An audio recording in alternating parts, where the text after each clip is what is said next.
Hi everyone. Now we'll discuss about important neurosurgical emergency epidural hematoma. So this is very important for all duty doctors and all doctors, and important question also for NEET PG exam. Many questions have come regarding the epidural hematoma.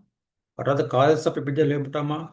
Clinical features of epidural hematoma, lucid interval management. So this is very important for all doctors, including NEET PG preparation doctors.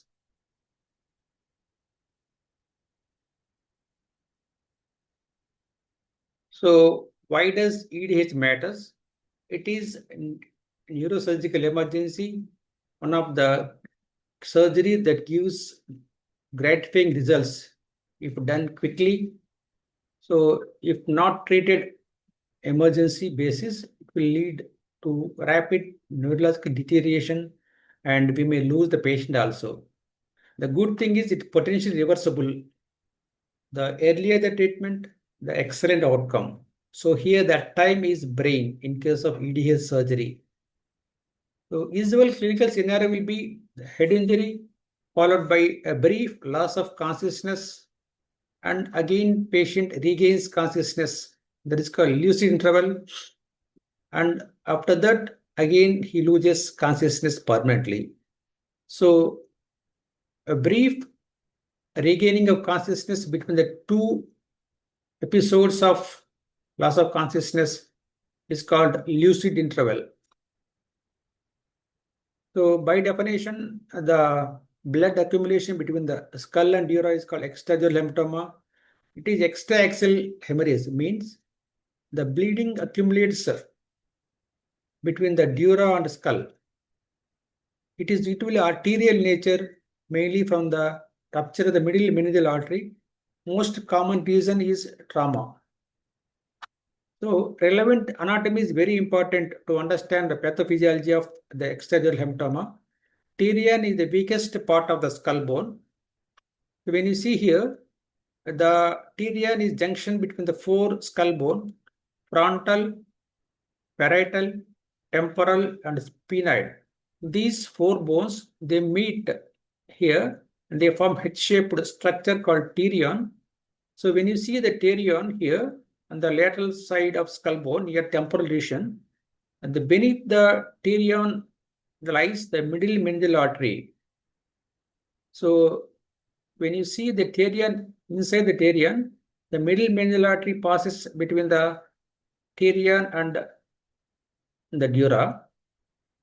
Middle meningeal artery is a branch of branch of maxillary artery. It enters the skull via foramen spinosum and divides into anterior and posterior branches. This anterior branch, this lies beneath the terion. So if there is a blow to the temporal region by any accident or trauma or self fall, anything, because it is very thin here in case of terion, the terion is thinnest part, easily it gets cracked, that bone, leading to laceration of the underlying anterior branch of middle meningeal artery. As it is arterial nature, the middle meningeal artery bleeding is arterial. Arterial bleeding is high pressure, lead to rapid hematoma accumulation. This hematoma usually strips the dura from the skull, leading to extradural hematoma, compressing the brain, leading to intracranial pressure rise. What is lucid interval? This is a classical feature of extradural hematoma.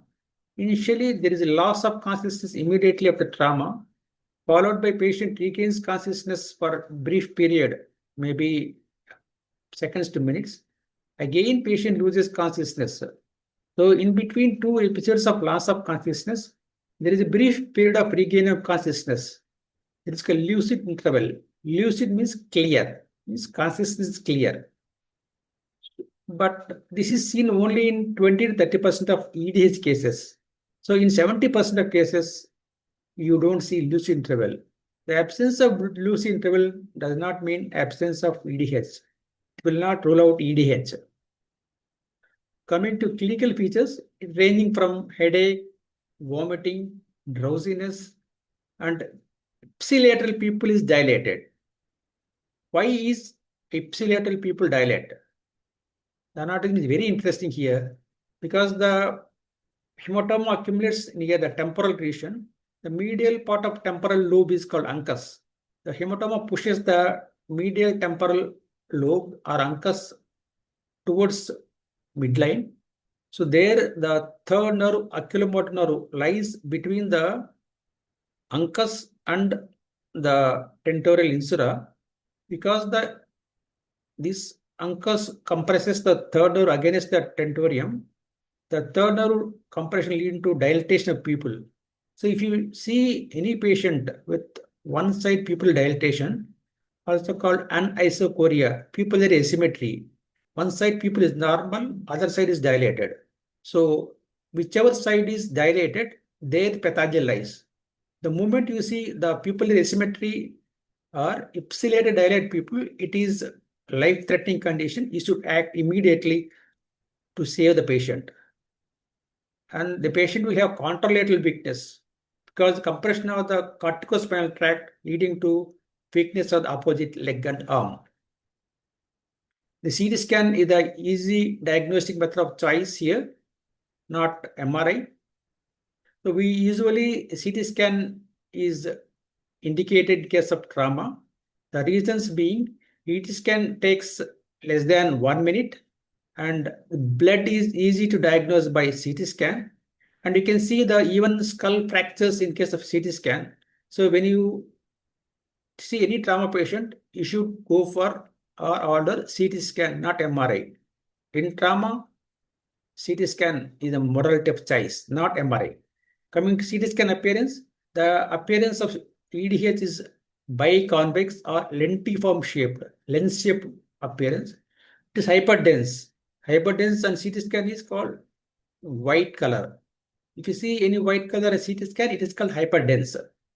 And it is blood, usually. The extra-axial location. The extra-axial means outside the brain parenchyma within the cranial cavity. So this is classical EDH. Is hyperdense or white, convex or lentiform shaped. This is CT scan, a white, convex, hyperdense. This is called EDH. Easy to diagnose a CT scan. So this massive right temporoparietal EDH causing compression of the brain leading to midline shift means fox cerebri is shifted to opposite side. Ventricles are compressed. Here the patient is in cone. Cerebral herniation is there. Unless you treat it by surgical evacuation, patient may die here. This so much surgical emergency is there. This bilateral EDH is there. Usually bilateral EDH are very rare, but I want to show this bilateral EDH. They can happen bilateral in the high parietal region. So key CT scan features are one, it is hyperdense lentiform shape. And one more thing is it doesn't cross the suture line. The EDH will not cross the suture line, but SDH crosses suture line. That's the difference of EDH, SDH. Why it doesn't cross suture line? Because the dura is tightly adherent to sutures. Sutures are junction between the skull bones. As the dura is tightly adherent at the sutures, the hematoma will strip the dura from the skull bone, but will not strip the dura from the sutures. So it has lentiform appearance. Associated skull fractures are very common in case of EDH. 80 to 90% of cases, you can see the skull fractures and CT scan. Mass effect is possible in the form of brain compression, midline shift, and ventricular compression. So one of the important differential diagnosis of EDH is SDH and is imaging. In case of EDH, it is biconvex shaped and arterial in origin. SDH is crescent shaped, venous origin. The SDH is venous means it is rupture of the subdural bridging veins. So EDH is arterial, SDH is venous origin. EDH progresses very fast because it is arterial in nature, whereas SDH is venous nature, low pressure system. You can see the SDH and EDH in the same CT scan. Here on the right side, means in the left side of the CT scan, you can see the white lens-shaped or lentiform shaped or idli shaped or lemon shaped this lesion here. It is EDH. Here on the right side, you see the crescent shaped or moon shaped or banana shaped. This lesion is called subdural hematoma. So it is idli shaped EDH and moon shape it is SDH. Easy to do diagnose and see the scan. So when you give a scan for junior doctors ask which is this CT or MRI, they get confused. So how to identify that film is CT MRI? There are many findings are there to differentiate CT MRI, but easy thing is look at the bone. The bone appear bright white on CT scan. On MRI appear dark or black. So you see the white bone, it is CT scan. I'll show here. In case here, when you see the scan, the outline of the scan, it shows thick white outline here, thick white. So it is CT scan because bone is white and CT scan. When you see MRI, here the bone is not thick white, thin layer of white followed by thick white inside. It is MRI. If you see thick white outline, it is CT. If not, it is MRI. Easy to differentiate. So coming to management of extradural hematoma, not all EDS require surgery. Then what are indications of surgery? One is if the volume is more than 30 ml and thickness more than 15 mm thickness, midline shift of more than 5 mm, surgery is indicated here. Surgery is mainly by craniotomy and evacuation of EDH. Craniotomy, what we do here is we put burr holes there and we connect burr hole with the craniotomy. We raise the flap of skull bone and we remove the EDH and we arrest the bleeding from the middle meningeal artery.